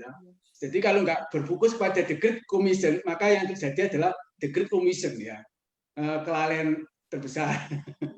Nah itu pilihan. Nah, makanya, tapi menurut saya bukan pilihan. Tapi kita harus tetapkan bahwa semua orang-orang yang diterjunkan, para guru, para pendidik, ya, mereka sadar bahwa mereka tidak sekedar guru, tapi mereka adalah hamba-hamba Tuhan yang membawa anak pada Kristus dan menolong anak itu menjadi serupa dengan Kristus. Nah, kira-kira begitu Pak Jarod. Oke, iya terima kasih. Ini ada pertanyaan dari peserta, ada di chat, saya bacakan ya. Mungkin nanti bisa Pak Agus mulai menjawab, nanti Pak Hans juga bisa menambahkan, tapi Pak Agus mungkin bisa mulai dulu. Pertanyaannya dari Pak Reinhard nih yang saya bacakan. Ada dua nih ya, dari juga Pak Alfred juga ada. Dalam melakukan pelayanan di daerah pedalaman, terkadang hal-hal yang terjadi terkait kondisi dan situasi dapat menyurutkan motivasi kita dalam melakukan pelayanan itu. Mohon tipsnya Bapak-Bapak agar kita tetap teguh pada panggilan kita, apapun halangannya dan rintangannya. Pak Agus, boleh cerita juga? Lupa tadi saya nggak. Pak Agus posisi terakhir di mana Pak pelayanannya? Salatiga, Pak. Oh, sekarang ini di Warkas semua ini ya. Pak Renisius dari Tomohon udah ke Salatiga. Pak Agus dulu sebelum ke Salatiga kemana Pak? Saya terakhir 15 tahun di Palembang, Pak. Di Sumatera. Palembang, Pak Agus Palembang Palembang. sampai Sumatera Barat. Kalau Pak Ahmad Tabrani yang dulu di Kalimantan, masih di Kalimantan atau di Salatiga juga? Sekarang nangani STT-nya Pesat, STAK-nya Pesat. Oke, wah, ini Pak Agus kan berarti 16 tahun di Palembang. Nah, ini lama juga nih pedalaman nih. Bisa menjawab pertanyaannya Pak Reinhard nih, Pak. Nih 16 tahun loh, nggak pendek itu. Kalau dulu Pak Reinhard lagi, Pak Agus lagi ya 16 tahun di Palembang gitu kan, di daerah gitu ya, lagi susah, lagi sepi, lagi bosen, lagi mikir juga nih kapan balik Jawa, kapan punya motor sendiri. Ya, silakan Pak Agus. Ya, saya bergabung di Pesat sejak tahun 88. Jadi saya angkatan kedua sesudah Pak Han. Jadi tahun 88 saya bergabung di Pesat. Jadi di Pesat guru-guru itu ada beberapa lembaga kesulitan karena mereka merekrutnya orang-orang yang sudah jadi dan kemudian direkrut terus diantar ke lapangan. Kalau di Pesat kita mencari telur-telur. Jadi orang-orang yang lulusan SLTA. Kemudian dierami, telur-telur itu dierami, ditanamkan nilai-nilai, ditanamkan panggilan, ditanamkan bahwa dalam segala keadaan dia siap. Maka dulu istilahnya SMTH, suci, militan, terampil, dipenuhi hikmat dari Tuhan. Gitu. Kalau sekarang itu nilai-nilainya adalah integritas. Yang kedua inovatif dan berani bayar harga dan unggul dan bisa bekerja sama. Jadi telur-telur ini dierami cukup lama sehingga nilai-nilainya sama. Saat mereka menetas diutus ke daerah, mereka siap menghadapi itu. Nah, saya sering ketemu di berbagai macam pertemuan, mereka tanya kok bisa ya orang-orang dikirim ke pedalaman, ke desa-desa kok mau? Ya karena lembaga-lembaga yang saya ketemu itu merekrutnya di STT, di mana-mana yang sudah jadi S1 dan langsung diutus ke tempat yang pedalaman, cita-citanya mungkin bukan pedalaman. Jadi pada waktu dibawa ke pedalaman ya jelas mereka nunggu selesai kontraknya dan kemudian dapat surat pengalaman kerja dan melamar ke kota-kota. Kalau kita syaratnya cuma satu, salah satu dari beberapa syarat itu cinta desa. Jadi orang yang dierami tadi salah satu syarat selain karakter dan segala macam itu cinta desa. Melayani di desa bukan karena tidak laku pelayanan di kota, melayani di desa karena memang Tuhan panggil saya di desa. Jadi apakah kualitas kita tidak bisa melayani di kota? Bisa. Kita melayani ke desa karena Tuhan panggil kami untuk mengasihi dan melayani di desa. Jadi itu yang ditanamkan sejak awal bahwa mereka melayani itu kalau dulu saya mewawancarai calon mahasiswa, kamu melayani ini terpaksa atau enggak? Kalau pelayan panggilanmu ke kota, masuk di tempat training-training dan pelatihan di tempat yang lain. Tapi kalau yakin panggilanmu di desa, disinilah tempatnya untuk kamu dilatih dan dipersiapkan. Jadi otomatis ya mereka siap Pak, diutus ke desa, pedalaman Lauj, Wana, mana-mana Tuhan panggil. Tidak ada catatan, asal jangan di tempat-tempat tertentu. Mana-mana Tuhan panggil betul-betul ditempatkan di mana-mana ya siap. Jadi resepnya itu cari telur dan dierami cukup lama dan ditetaskan itu Pak. Nanti itu, ya lama di pemuritannya ya. Tapi kan pasti selama pun dipersiapkan, bukan lulusan STT, bukan orang yang sudah matang jadi WL, di pendeta direkrut, tapi lulus SMA direkrut, dididik S1 bertahun-tahun di Loh Pahit, Salatiga.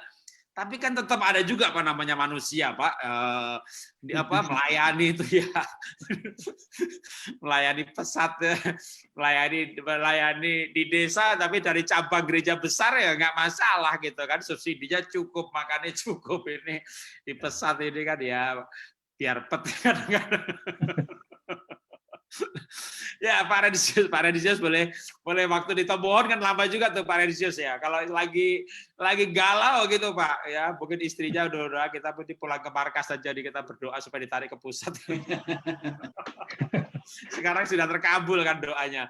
Dulu sebelum doanya terkabul itu loh Pak, kalau lagi lesu di perantauan kan, kalau di kampungnya di Sumatera sana ya dekat kampung halaman ya kan. Kalau ini di Tomohon di perantauan lagi yang budayanya berbeda. Silakan Pak Renisius boleh bersaksi Pak, kalau lagi galau ngapain Pak? Iya, sebenarnya tidak galau di Tomohon Pak, semestinya malah galau di Loh Pahit sih di Salatiga. Tidak ngapa-ngapain. Iya. Karena biasanya Pak, saya kan suka ke hutan gitu loh, ke pedalaman. Jadi makanya di situ tidak bikin galau sebenarnya. Jadi mungkin saya sampaikan ke Pak Reinhard, ya kita perlu memang ada orang di atas kita untuk bisa tetap mensupport kita itu. Jadi bukan support masalahnya uang sih sebenarnya, tetapi support tentang memberikan motivasi, memberikan senantiasa tetap dorongan. Karena bagaimanapun memang di pedalaman itu memang tidak enak itu. Jadi sepi, tidak pernah ke kota, bahkan yang dilihat tiap hari mungkin cuma hanya kera atau monyet. Jadi itu memang salah satu tantangan yang memang mesti dihadapi. Tetapi seperti kita di pesat Pak, jadi tetap kita ada supervisornya. Jadi mesti selalu yang mengingatkan, yang memberikan motivasi, yang memberikan dorongan kepada tim kita yang ada di pedalaman. Jadi makanya mereka bisa tetap bertahan di sana dan melakukan apa yang Tuhan sudah suruh dalam kehidupan mereka. Nah kemudian juga ya memang kaitannya memang tetap masalah panggilan. Jadi kalau kita memang punya panggilan di situ, saya pikir apapun tantangannya ya dengan kekuatan Roh Kudus kita bisa mengatasinya.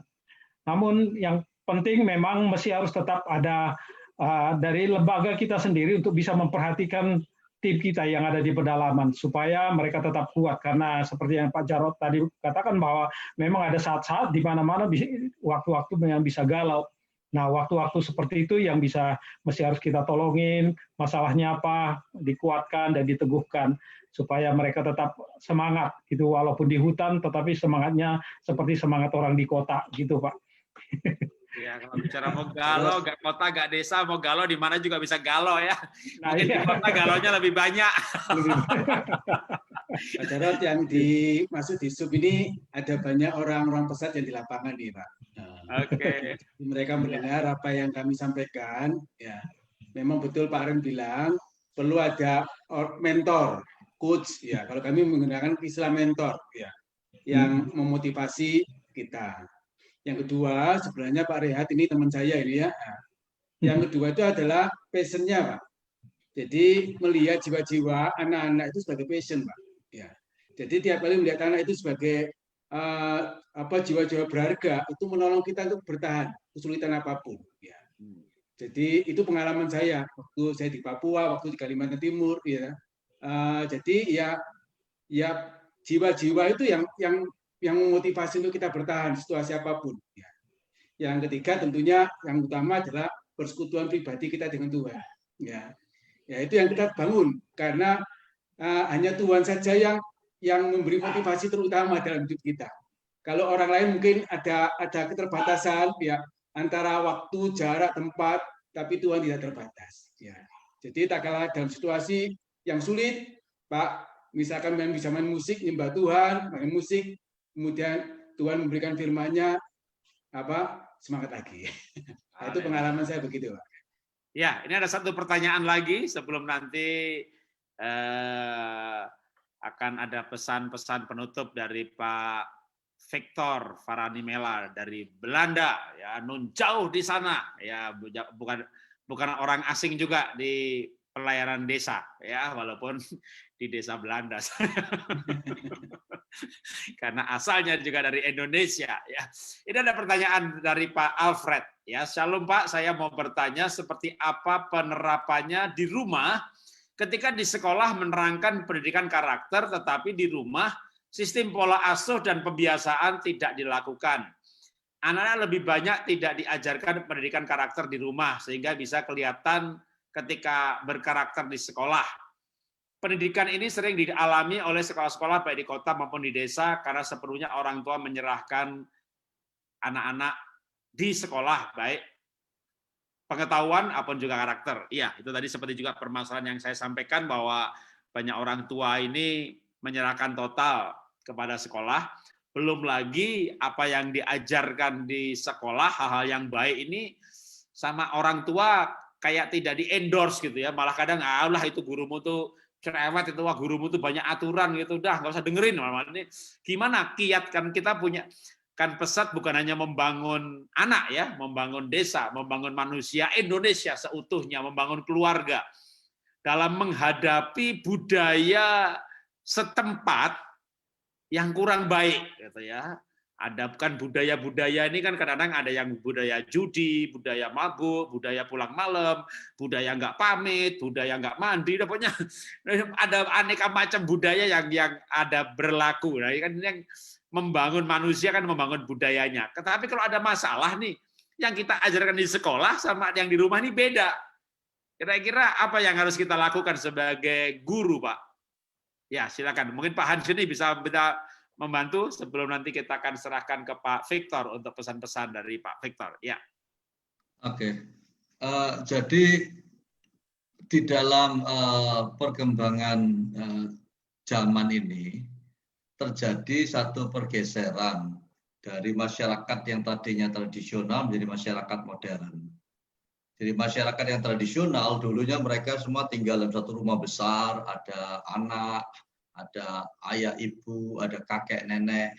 Biasanya kakek pegang kendali, dia tentukan visi keluarganya, nilai-nilai keluarganya, kepercayaan. Anak laki-laki belajar sama ayahnya, anak perempuan belajar sama ibunya. Semuanya dalam rumah itu. Lalu kemudian setelah masyarakat menjadi masyarakat modern, lalu kemudian terjadi satu segmentasi.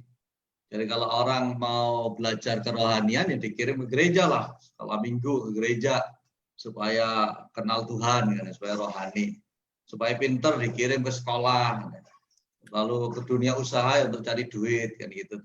Terjadi segmentasi seperti itu. Sehingga kemudian orang tua berpikir, ya sudah, saya tinggal bayar ke sekolah, anaknya dikirim ke sana supaya pinter, dan dia merasa tidak punya bagian apa-apa.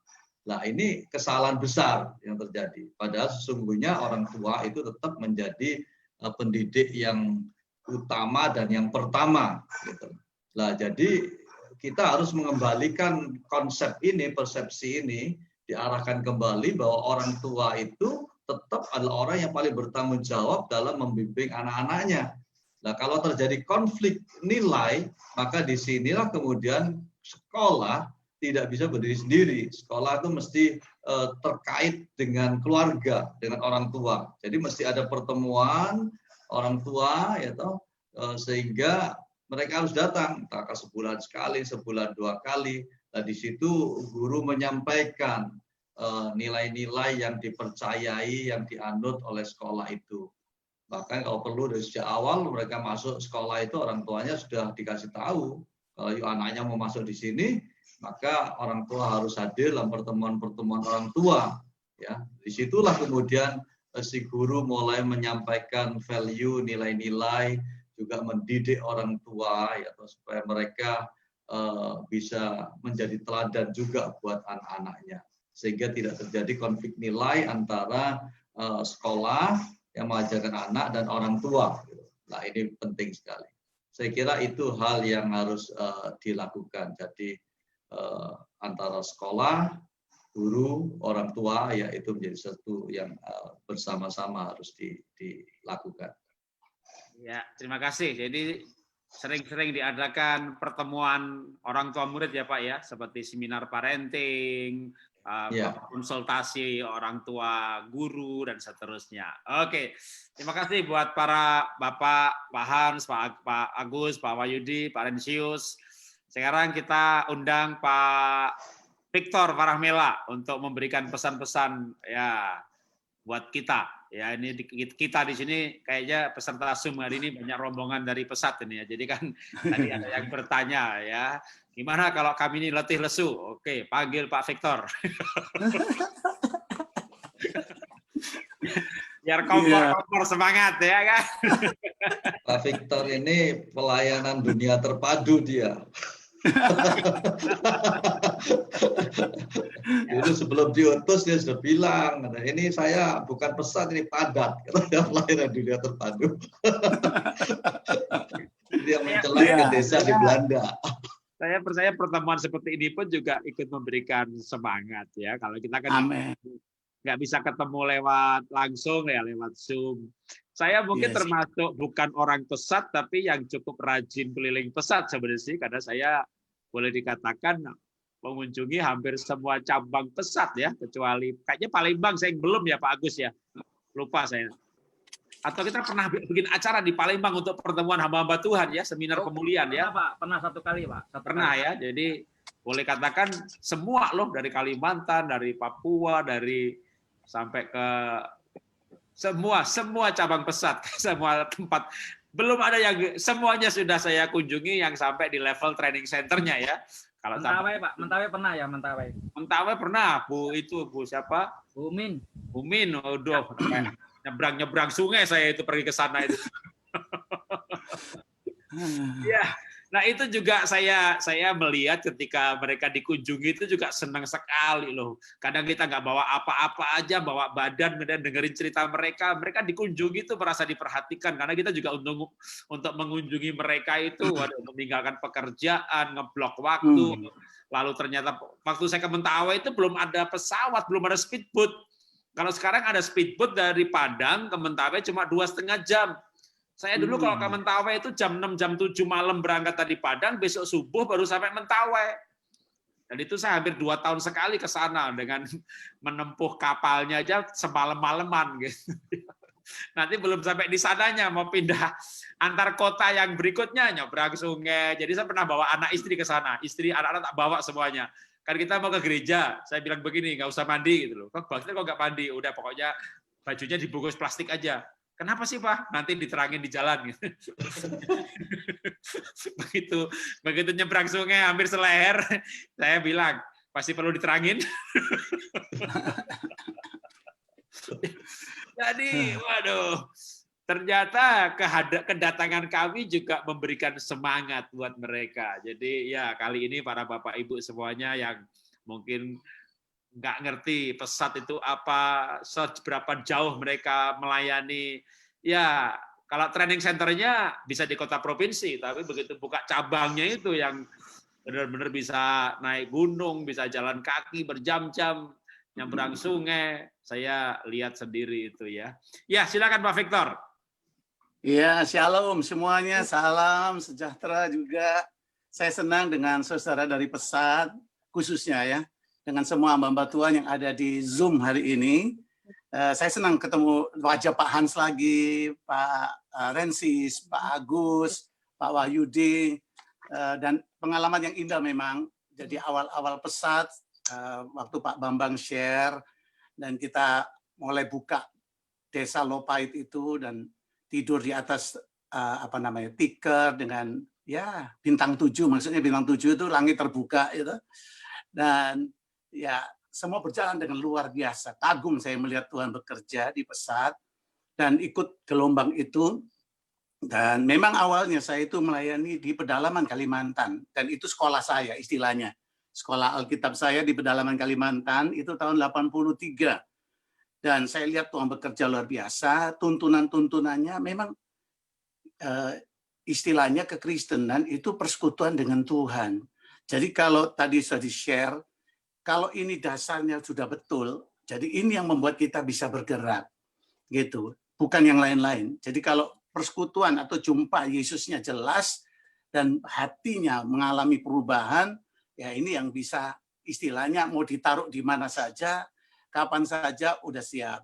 Jadi waktu saya ke Pesat, maksud saya pelayanan pedalaman di desa, saya rasa betul loh, nggak gampang di desa itu. Saya rasa betul sulitnya luar biasa. Cuma untungnya di negeri sendiri itu aja. Ya setelah saya latihan di sana, terus dikirim Tuhan ke Belanda, ya nggak ada support, nggak ada istilah sponsor, harus jalan sendiri, nggak tahu ngurus izin bagaimana, itu rasa sulitnya. Terus di negeri orang, jadi nggak bisa misalnya minta bantuan dan sebagainya. Jadi dari situ saya menemukan bahwa sentral kita adalah Yesus Kristus. Jadi kalau ini Yesus menjadi pegangan, Yesus menjadi persekutuan atau kita menikmati persekutuannya sesuai panggilan Tuhan 1 Korintus 1:9, kita dipanggil untuk ada dalam persekutuan anaknya yaitu Yesus Kristus. Jadi kalau persekutuan ini mutlak menjadi satu bagian dalam hidup kita, itu nomor satu. Kita di mana saja kita bisa lihat ada Yesus di sana. Karena Tuhan kita, Tuhan yang Immanuel. Dan saya memang kagum setiap kali kalau saya mampir ke Pesat di Lopait, ya, kadang-kadang ketemu Pak Bambang di sana, aduh saya bilang ini suasana luar biasa. Dan tambah lama, tambah maju. Saya bilang, wow, dahsyat. Dan saya lihat juga perkembangan di desa beberapa saat lalu sebelum saya ada di Belanda sekarang nggak bisa lagi ke Indonesia, saya lihat lain sekali desa sekarang dibanding dulu. Jadi ada satu perubahan yang disampaikan Pak Hans tadi.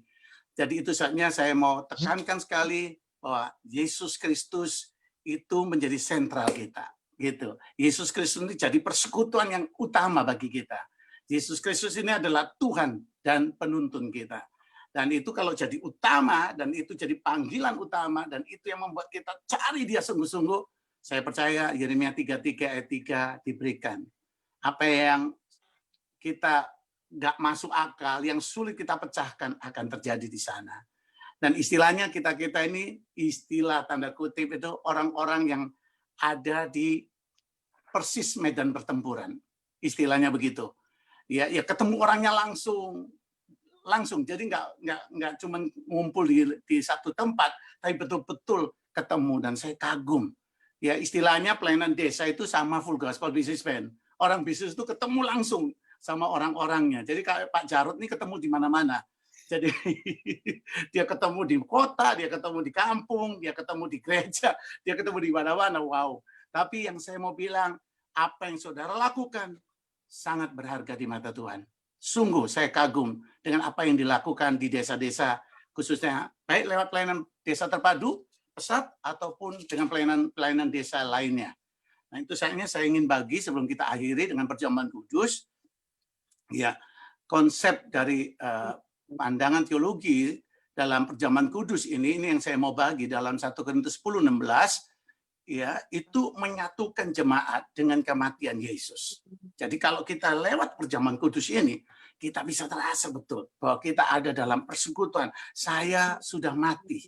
Saya ingat hidup saya nggak ada arti dan mestinya binasa. Tapi bersama Yesus, saya menikmati itu. Yang kedua, menyatukan iman kepada Yesus dengan bukti mengaplikasikan kasih.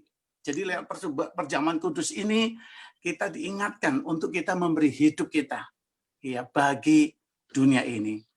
Dan yang terakhir, yang saya mau bagi bahwa konsep dari perjamuan kudus teologis ini konsep peringatan. Jadi kita ingat semuanya. Kita akan baca itu saja, 1 Korintus 11, saya mau baca saja. Ayat yang lebih bagus mulai 24 sampai 29. Saya baca saja. 1 Korintus 11:24. Dan sesudah itu ia mengucap syukur atasnya. Ia memecah-mecahkannya dan berkata, inilah tubuhku yang diserahkan bagi kamu. Perbuatlah ini menjadi peringatan akan aku. Demikian juga mengambil cawan. Ia mengambil cawan sesudah makan, lalu berkata, cawan ini adalah perjanjian baru yang dimeteraikan oleh darahku.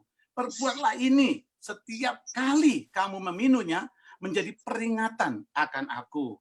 26, sebab setiap kali kamu makan roti ini dan minum cawan ini, kamu memberitakan kematian Tuhan sampai ia datang.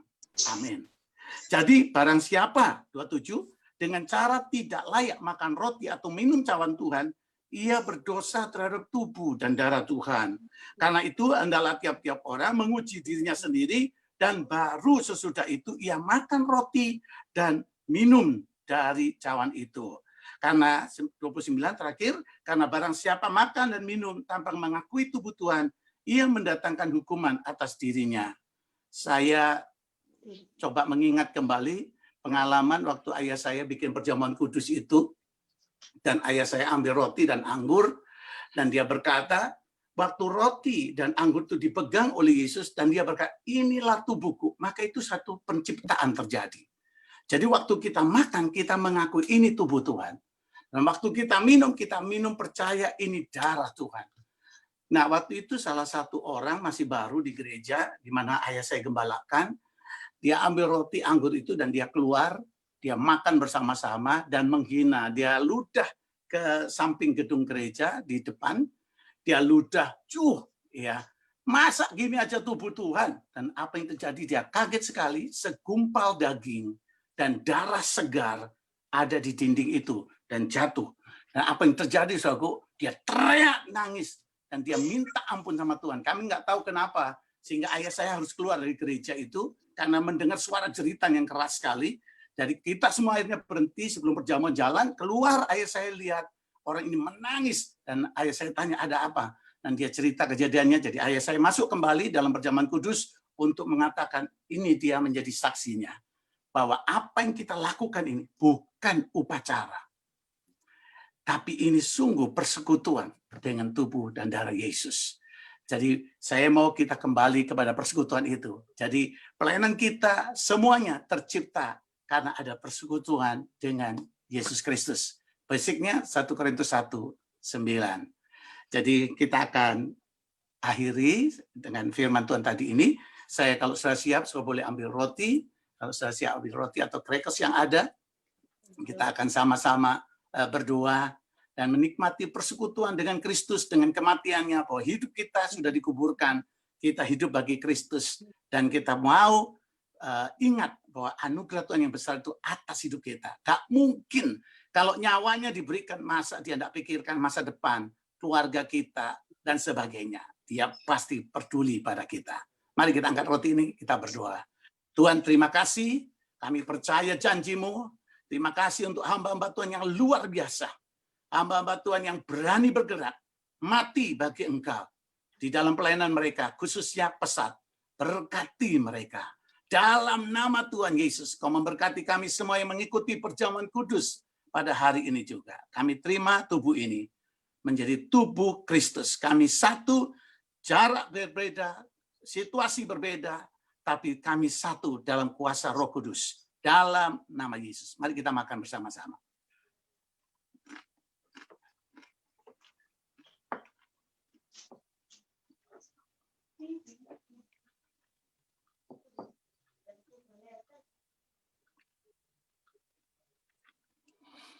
Selanjutnya kita boleh ambil cawan anggur ini. Dan biarlah kuasa darah Yesus menguduskan, memeteraikan kita. Kadang-kadang sebagai hamba Tuhan, sudah nggak bisa elak. Pelayanan harus menghadapi masa, menghadapi orang. Kita harus jaga jarak, kita harus ikuti protokol yang ada. Tapi seringkali itu susah untuk kita hadapi. Tapi kita bisa jaga, terlebih lagi ada darah Yesus. Yang meteraikan kita bahwa kita ada dalam perlindungan Tuhan, kita ada dalam pengawasan Tuhan, dan kita ada di jalan Tuhan. Dan mari kita angkat ini dan kita katakan dalam nama Tuhan Yesus. Mari kita minum bersama.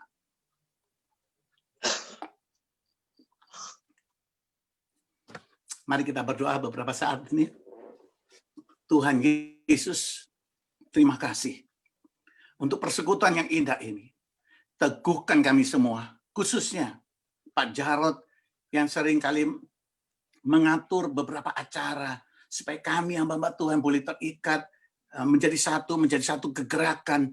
Bahkan Tuhan kami boleh sama-sama maju dan kami boleh sama-sama menikmati penghiburan, mendengar hal-hal yang luar biasa dari pelayanan-pelayanan yang ada.